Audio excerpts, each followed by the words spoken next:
It's Ms. Markley, and for our read aloud today, we are going to be learning a little bit more about Ruth Bader Ginsburg. And before we get started with the read aloud, I want to talk about why we're reading this book and what I hope you will activate in your thinking as we read through this book. So, Ruth Bader Ginsburg was a Supreme Court justice and an amazing human who passed away sadly last Friday. And so I want us to take some time to learn about her life and the impact that she's had on our country and on all of us.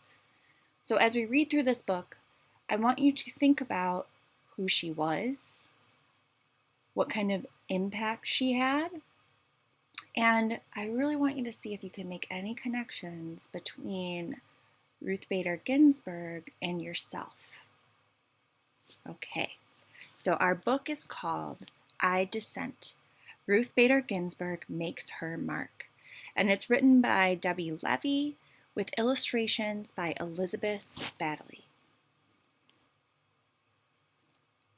You could say that Ruth Bader Ginsburg's life has been one disagreement after another.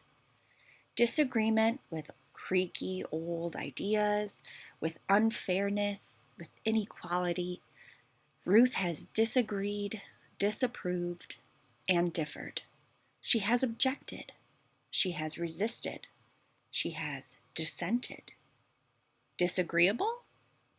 No. Determined? Yes.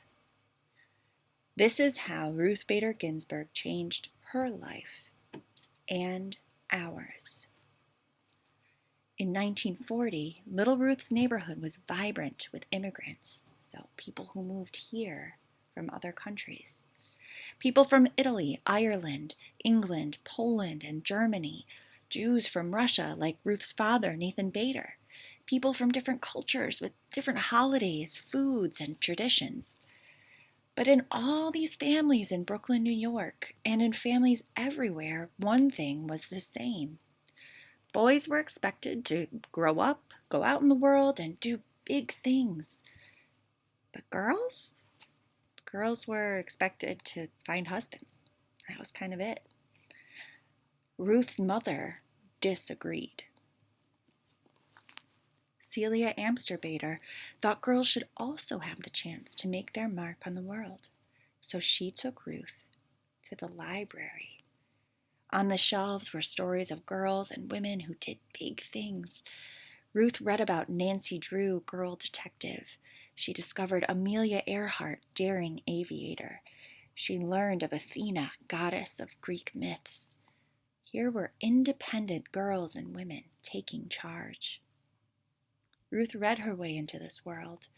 Around her, the sweet scent of books blended with savory aromas from the Chinese restaurant downstairs. Delicious. A girl could be anything. Sometimes Ruth and her parents took car trips out of the crowded city.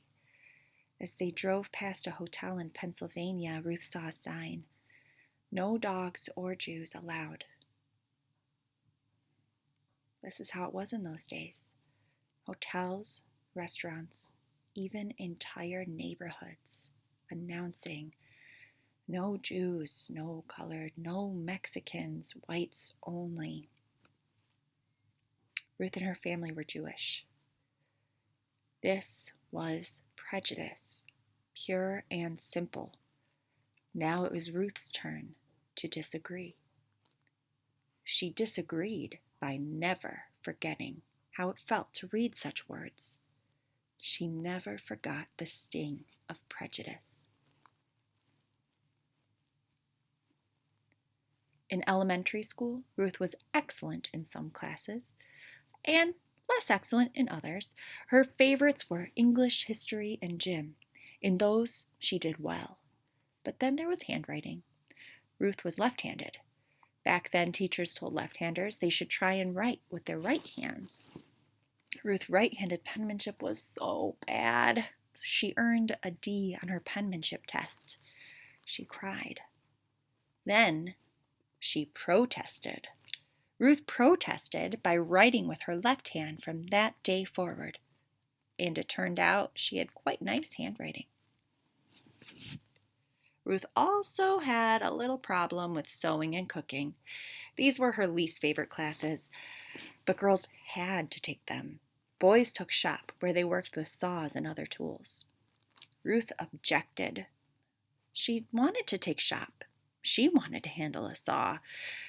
She didn't get what she wanted. It may have been unfair to girls and to boys, but Ruth was learning that sometimes life was like that.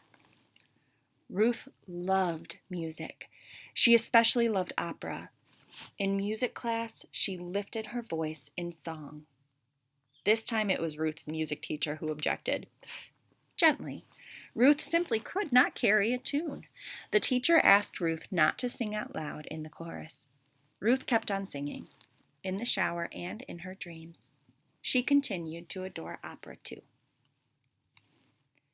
By the time Ruth was in high school, friends and teachers knew her as an outstanding student, baton twirler, cello player, and newspaper editor. As graduation approached, Ruth was chosen to make a speech at the ceremony, but she had been keeping a big secret. Her mother was terribly sick. The day before graduation, Celia Bader died. There was no agreeing with this. There was no disagreeing. This simply was. Ruth did not go to her graduation. She did not give her speech. Still, Ruth knew what her mother wanted. 3 months later, she left home to attend college. Not many girls went to college in the 1950s. Ruth made friends, but she also met girls who excluded Jews from their clubs. She met boys who thought girls should be looking for husbands. And then she met Martin Ginsburg. Marty was tall and funny. Ruth was small and serious. Marty could make her laugh. They fell in love and hatched a plan. After college, they would go to law school, both of them. Lawyers, Ruth had learned, could fight unfairness and prejudice in courts. People thought it was a fine idea for Marty to attend law school. They didn't think Ruth should go.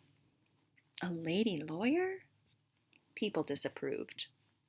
Ruth disapproved right back. So did Marty. They got married. They went to law school. And they had a baby, Jane. Ruth's law school class had a total of 9 women and 500 men. She studied mightily and tied for first place in the class. And yet, at graduation time, no one would hire this brilliant new lawyer. Why not? She was a woman. Men didn't want to work with a woman. And she was a mother. Men thought a mother wouldn't pay attention to work. She was Jewish, and many people were still prejudiced. 3 strikes against her. But Ruth was not out. She resisted and persisted. Finally, a judge hired her, and she worked like mad for him. After that, one law school hired her, and then another. Ruth became one of the few female law professors in the whole country. And she did it with a new baby at home, James. Ruth had disagreed and worked her way into being a lawyer and professor, but around her, other women were excluded from jobs. When they did get jobs, they earned less money than men. They were kept out of important roles in courts and in government. To make matters worse, the Supreme Court of the United States, which is the highest court in the land, approved of all of this. As one Supreme Court justice had written years before, the natural and proper timidity and delicacy which belongs to the female sex evidently unfits it for many of the occupations of civil life. In other words, women and girls were too shy and weak to do big things in the world. Another Supreme Court opinion declared, "Woman has always been dependent upon man." Ruth really, really disagreed with this. Now I want to know, how does this make you feel to read or hear these things from other Supreme Court hearings? Ruth has her arms crossed and she's frowning. That's kind of how I feel too. So Ruth went to court to fight for equal treatment of women. The most important cases went to the Supreme Court. The first time she appeared there, Ruth was so nervous she feared she might be sick. But standing before the 9 Supreme Court justices, Ruth imagined them as her students. She, Professor Ginsburg, needed to teach these students, who were all men, why a person's choices shouldn't be limited just because she was born a girl. And Ruth wasn't only fighting for women. When women were excluded from the work world, men were excluded from home life. Why shouldn't a father stay home to care for his children and cook the meals? Why shouldn't his wife run a business? These were fresh ideas in the 1970s. Ruth did not win every case, but she won enough. And with each victory, women and men and girls and boys enjoyed a little more equality. Sometimes, Ruth and Marty's children received confused looks when they said that their mother argued cases in the Supreme Court and their father made the family's dinners. People found this strange. Ruth, Marty, Jane, and James did not concur. They kept on being the type of family they wanted to be. And dinners at the Ginsburg home were delicious. Marty was a successful lawyer, but also a marvelous chef who had mastered the art of French cooking. Ruth, her family knew, had mastered the art of burnt pot roast. So it seems like Ruth is not a very good cook, but Marty's an excellent cook. Ruth became well known as a lawyer, so well known that President Jimmy Carter chose her to be a judge in Washington, D.C., our nation's capital. Then Ruth became known as a first-rate judge, and President Bill Clinton asked her to be a justice on the Supreme Court. Along with the 8 other Supreme Court justices, her job would be to decide the most significant cases and answer the most difficult legal questions in the United States. Ruth agreed. In 1993, Justice Ruth Bader Ginsburg became the first Jewish woman on the nation's highest court. In each case, the Supreme Court considers, after hearing from lawyers who argue for each side, the 9 justices take a vote. The side that gets the most votes wins the case. The justices who agree write an opinion to explain the court's ruling. When Justice Ginsburg votes with the winning side, she wears a special lace collar over her robe. But many times, when the Supreme Court announces the decision, Justice Ginsburg disagrees. "I dissent," she says, and she writes her own opinion explaining why. Plus, she wears a different collar, just for dissenting. "I dissent," Justice Ginsburg said, when the court wouldn't help women or African Americans or immigrants who had been treated unfairly at work.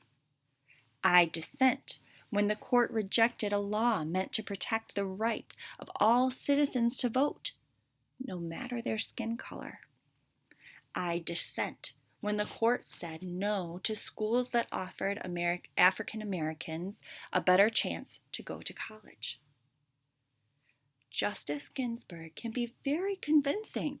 In one dissent, she explained why the court was wrong to rule against women workers who were fighting to get paid the same as men. Congress and the president agreed with her and passed a law to undo the court's ruling.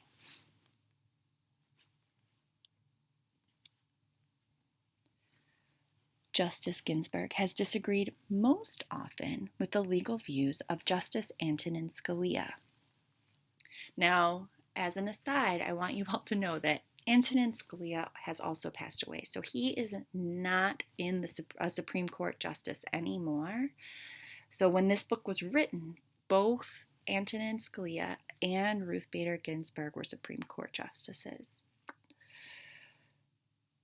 Now, when they were both justices, they didn't always agree. But they didn't just complain. I dissent. No, I dissent. They shared their conflicting ideas. Each pointed out weaknesses in the other's arguments. And after the opinions were written, the two justices had fun with each other. They didn't let disagreements about law get in the way of a long friendship. So there they are parasailing in France, and there they are riding on an elephant in India. Justice Ginsburg is now the oldest member of the Supreme Court. The Supreme Court, when you are appointed as a judge to the Supreme Court, it's a lifelong job. It's a lifetime appointment. So some people have said she should quit because of her age. Justice Ginsburg begs to differ. She works as hard as ever. She exercises in the gym. She never misses a day in court. She attends the opera, gives speeches, and travels. Many have cheered Justice Ginsburg for her persistence and independence. They've called her a rock star, a queen, a goddess, a hero. Of course, Ruth Bader Ginsburg isn't a rock star, queen, or goddess, but to many she is a hero. She made change happen, and she changed minds. She cleared a path for people to follow in her footsteps. Girls in college, women in law school, and everyone who wants to be treated without prejudice. Her voice may not carry a tune, but it sings out for equality. Step by step, she has made a difference. One disagreement after another.